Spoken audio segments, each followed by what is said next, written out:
নমস্কার। ক্যালকাটা ডায়ালগস থেকে মনোজ দাসের প্রীতি ও শুভেচ্ছা নিন। সার্জিও গর ভারতে আমেরিকার রাষ্ট্রদূত। তিনি এই জুলাই মাসের শেষে ঢাকায় আসছেন। খবরটা নিশ্চিত করেছে বিভিন্ন আন্তর্জাতিক সংবাদ মাধ্যম।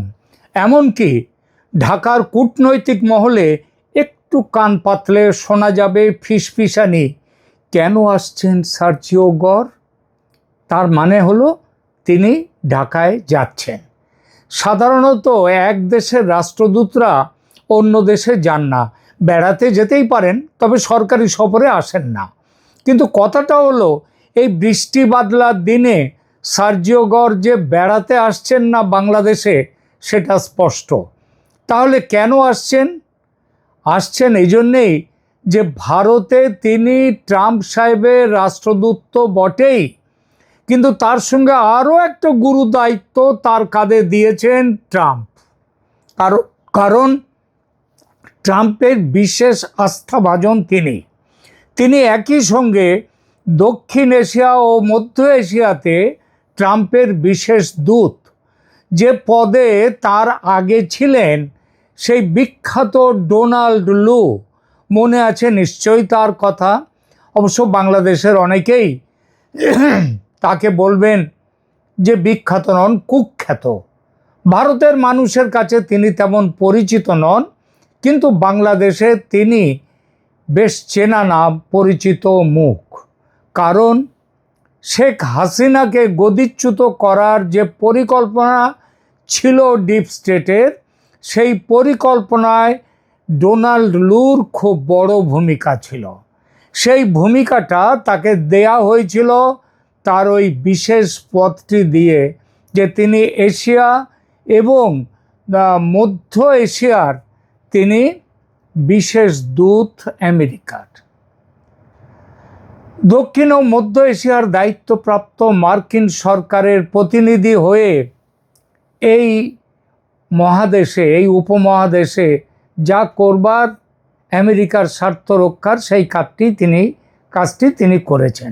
এই পদটির সঙ্গে দিল্লিতে দেশের রাষ্ট্রদূত হওয়াটা সার্জিও গরেরও উপরি পাওনা। এর অর্থ ভারতের সঙ্গে আমেরিকার যে আরও বড় দৃঢ় সম্পর্ক চায় আমেরিকা, এটা তারই প্রমাণ। এটা ঠিকই যে রাশিয়ার তেল কেনা আর বাণিজ্য শুল্ক নিয়ে দুদেশের সম্পর্কে কিঞ্চিত দূরত্ব তৈরি হয়েছে, তবু জিওপলিটিক্সের স্বার্থে ভারত আমেরিকার পাশাপাশি থাকাটা যে দুদেশের জন্যে খুব জরুরি, এটা দুটো দেশই জানে। আর সেই জানাটা আরও গভীর হয়েছে 1.5 মাস আগে ফ্রান্সে G7 বৈঠকের সময় থেকে। তাই যখন আমেরিকা দেখল গ্যালারির দিকে তাকিয়ে খেলার তাগিদে হোক আর দেশের মানুষের মনে সযত্নে লালিত ভারত বিরোধিতার আগুনে ইন্ধন দিতে হোক, তারেক রহমান সরকার পাকিস্তানের সঙ্গে দহরম মহরম করছে, আমেরিকা বিষয়টি নিয়ে খুব একটা মাথা ঘামায়নি, আদৌ মাথা ঘামায়নি। তারেক রহমান যদি তার প্রথম বিদেশ সফর পাকিস্তানের করতেন, তাহলেও ওয়াশিংটন কিছু বলতো না। কারণ ভারতের সঙ্গে যত ভালোবাসাবাসি থাকুক না কেন, ভারতকেও তো চাপে রাখতে চায় আমেরিকা। এটাই রাজনীতি, এটাই জিওপলিটিক্স।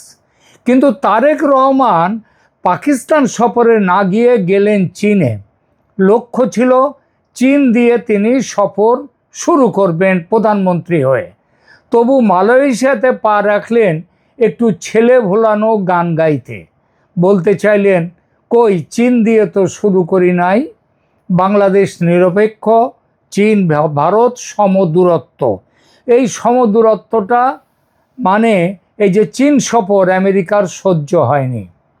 বাংলাদেশের এই চীন প্রেমকে আমেরিকা ভালো লাগেনি। তিস্তা নিয়ে, পদ্মা নিয়ে, লালমনিরহাট নিয়ে, মংলা বন্দর নিয়ে, SEZ নিয়ে, যুদ্ধ বিমান কেনা নিয়ে চীনের সঙ্গে বাংলাদেশের এই মাখামাখিটা।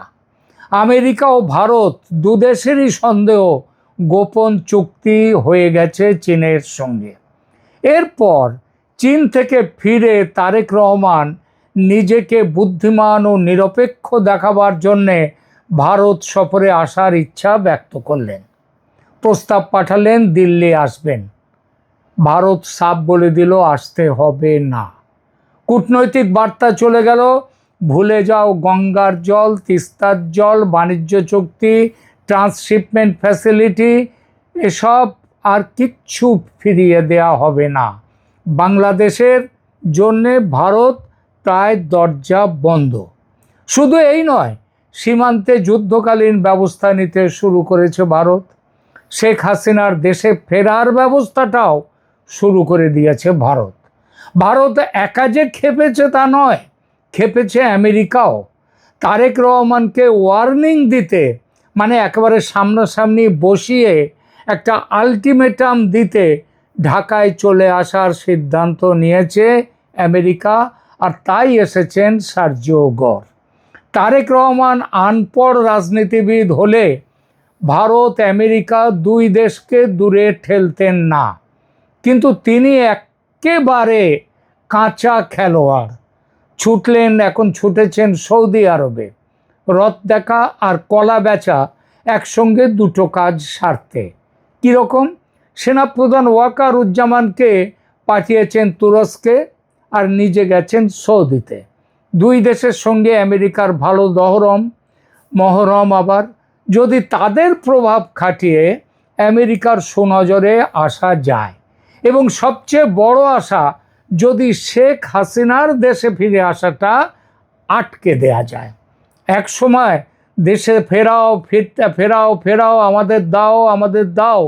আর এখন উল্টো বলছে তারেক রহমান সরকার, আমাদের এখানে দিও না, শেখ হাসিনাকে দিও না, ওখানে রেখে দাও। কারণটা কি? কারণ শেখের বেটি ফিরলে বিএনপি জামাতের ছদ্মযুদ্ধ শেষ হয়ে যাবে। দেশে তখন দুইটি পক্ষ, একটা মুক্তিযুদ্ধের পক্ষ, একটা মুক্তিযুদ্ধের বিরুদ্ধ পক্ষ। একদিকে শেখ হাসিনা ও তার মুক্তিযুদ্ধের সপক্ষের জোট, অন্যদিকে বিএনপি, জামাত, ওই আরও হেফাজত, এনসিপি, এইসব বাকিরা যারা পাকিস্তানপন্থী, রাজাকার। দেশের মানুষ 24-এর অভ্যুত্থানের আসল চেহারা দেখে এতটাই ক্ষিপ্ত যে মনে প্রাণে চাইছে শেখ হাসিনা ফিরুন দেশে। তিনি ফিরে এসে বাঁচান বাংলাদেশকে। মাটির কথা, মাটি কি বলছে এ কথাটা আমেরিকার কানে যে যায়নি এমন তো কান নয়, এমন কানটা তার পরিষ্কার আমেরিকার। আর এই মাটির কথা জানতে ও আমেরিকার মনের কথাটা বাংলাদেশের প্রধানমন্ত্রীকে বাংলাদেশকে জানাতে ঢাকায় আসছেন আমেরিকার বিশেষ দূত সার্জিও গর। সঙ্গে নিয়ে রেখেছেন তারেকের জন্যে লন্ডনে যাওয়া মানে লন্ডনে আবার আশ্রয় নেয়ার টিকিট, প্লেনের টিকিট। আগেরবার লন্ডনে গিয়ে দেশে ফিরতে তারেকের লেগেছিল 17 বছর। তার মধ্যে তার বিরুদ্ধে একের পর এক মামলা ছিল, মৃত্যুদণ্ড, দীর্ঘ কারাবাস, জরিমানা সব ছিল। কিন্তু সেই সব কিছু উঠে গেছে, সেটা আন্তর্জাতিক খেলায়, কূটনীতিতে উঠেছে। সেই খেলার একটা খেলোয়াড় কিন্তু তারেক রহমানকে দেশে ফেরাবার ব্যাপারে ছিল ভারতও। এখন তারেক ভুলে গিয়ে চীনের সঙ্গে প্রেম করুক। এবার গেলে ফিরতে, সেবার লেগেছিল 17 বছর, এবার ফিরতে কত বছর লাগবে? জীবদ্দশায় ফিরতে পারবেন তো? আর এক বড় সমস্যা, এবার কিন্তু ওই ফেরার জন্যে আয় বাছা আয় বলে ডাক দেওয়ার জন্যে মা নেই। মা খালেদা জিয়া তিনি পরলোকে চলে গেছেন। কে ডাক দেবে? দর্শক, আপনি কি বলবেন কমেন্ট করে জানান, আর ভালো লাগলে লাইক দিন এবং সাবস্ক্রাইব করুন এই চ্যানেল। ধন্যবাদ।